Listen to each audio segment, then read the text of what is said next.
Alright, welcome back to IDYS. It is Zach, back on my punishment playthrough. I am following through the dangerous streets of... This place is called Xanarkand. You don't know that yet. Laughing at old man. Lauren, let's get out of here. We're expected. Yeah. Huh? Huh? Stupid Give me a die. break, man. I just... I get it, 2008, but can you buy a voice actor, please? Can I buy a voice actor? I would really appreciate it. Jeez. Okay, now there's a whole bunch of dudes, and this is dumb too because I wish I could cheat the system, but I can't. That thing on the right there. Eventually, we're gonna like use that to get out of here. I guess I'll start using the potions. I feel like a dope using potions this early, but like, well, these guys deal like no damage either, but I may as well do it. I don't get to keep any of this stuff. I'm pretty sure, like, well, I guess I won't give too much away right now. We're gonna play it and you're gonna see it, but like, eventually I'm gonna get to a thing where like, it's not the time changes. It's just like, I'm not in the same. It's complicated. Don't worry about it. You'll see in a minute. But like, I don't think I get to keep my items. Yeah, here we go. See, I knew that when I walked into this my second playthrough. I wish it would have just like let me do it and not have to go like jump through the hoops of like, oh, I better attack these guys still. Like, no, I know what to do.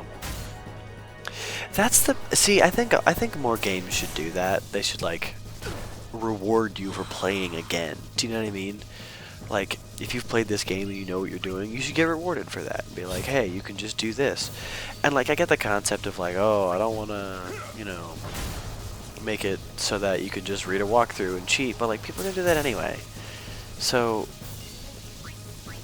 I think that's the big thing with game design. And by that I mean I know it's the big thing with game design. Is you reward people for doing what you want them to do. And I live my life this way. Like, if you do something I want you to do, you get rewarded for that. And not a reward like, hey, you just gave me a high five, here's $5.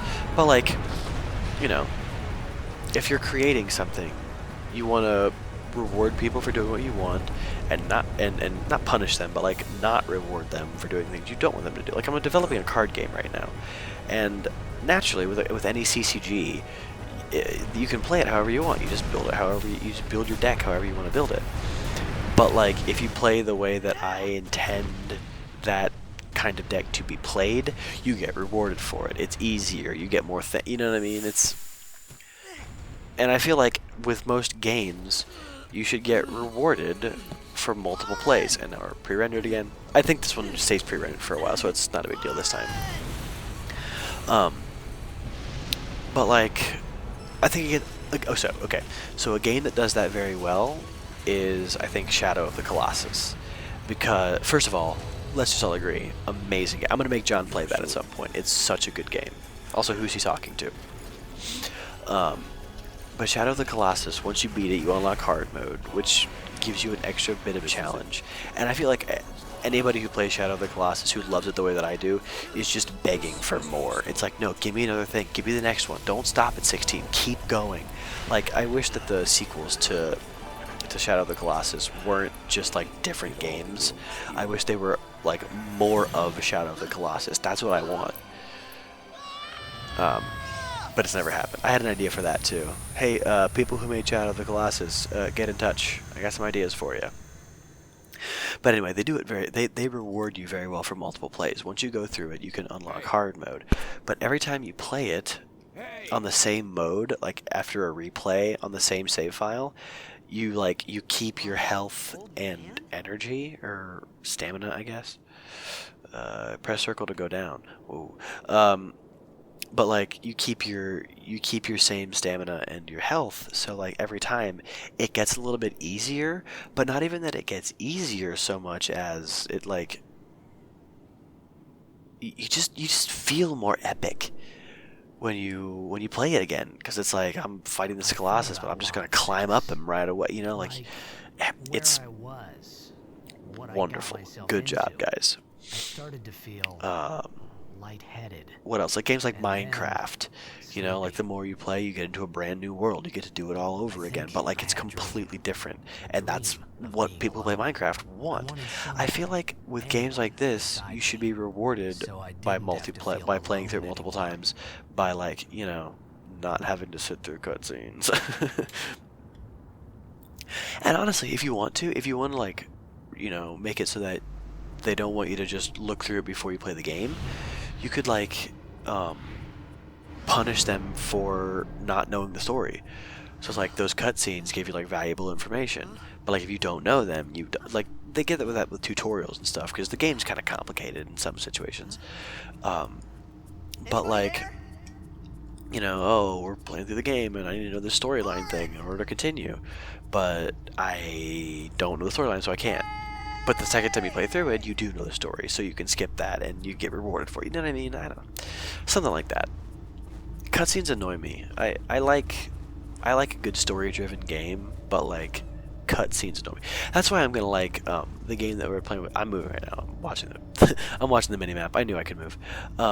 The game that I was playing with John that I lost all the footage for, which by the way we will play again. We'll get that footage back. Well, we'll make new footage anyway. But I love that game, and I'm not gonna tell you what it is. I don't want to spoil it. But it's story-driven, but there's no dialogue. Oh, whoops! But there's no dialogue. It's really cool. I can't even describe to you. And I think a lot of that playthrough was just John going, "This is really cool," and I'm like, "Yeah, I know. It's so cool. It's such a good game." But I'm not gonna spoil it. But stay tuned. You guys will enjoy it. And then also, oh, here's a little save thingy. I think they expected you to examine it, but they didn't want to walk through it. That's my old game. I'm gonna save over the first one here, so I don't have to worry about it. Flurfed. The other thing I want to spoil to you guys is that another one of our friends is gonna join us on a series. His name is Sean. He's a super cool guy. He doesn't live around here. He doesn't live near us or anything. I met him through another friend of mine. We chatted in Discord. Which, speaking of Discord, IDYS has a Discord open to the public. You guys should come on and join us, and we'll chat. And you can ask us questions, make requests and comments, and we'll talk about it on the show. It'll be a ton of fun. You can join in.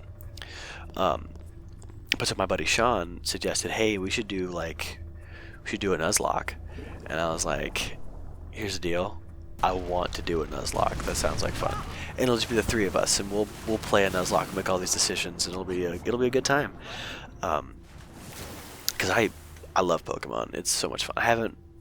I played Moon. I haven't done the second story. You know, after you beat the regular story, and then they've got the. Oh no, wait. I'm sorry. I'm thinking of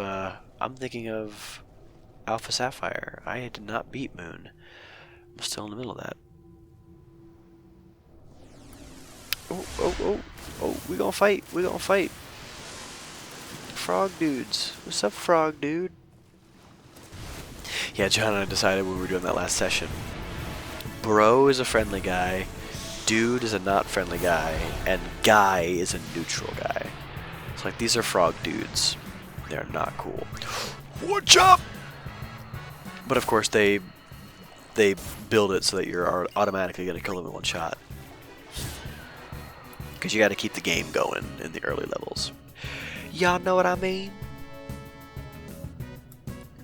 Hello? Hello? Oh, that's right. It's okay. I'm not gonna have to kill this last dude. Oh, there he is. He's large. In case you guys couldn't tell from the thundering noise, he's very large. Eat that, bro. Also, let's take a second to appreciate this soundtrack real quick.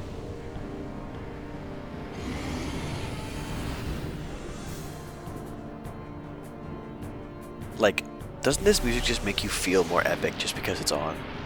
I really appreciate it. Yeah, so this is one of the dumb parts. It's like, all you're allowed to do is attack. You literally can't do anything else. It's a little crazy. Oh, and also, here's a fun glitch. See how they're not facing each other?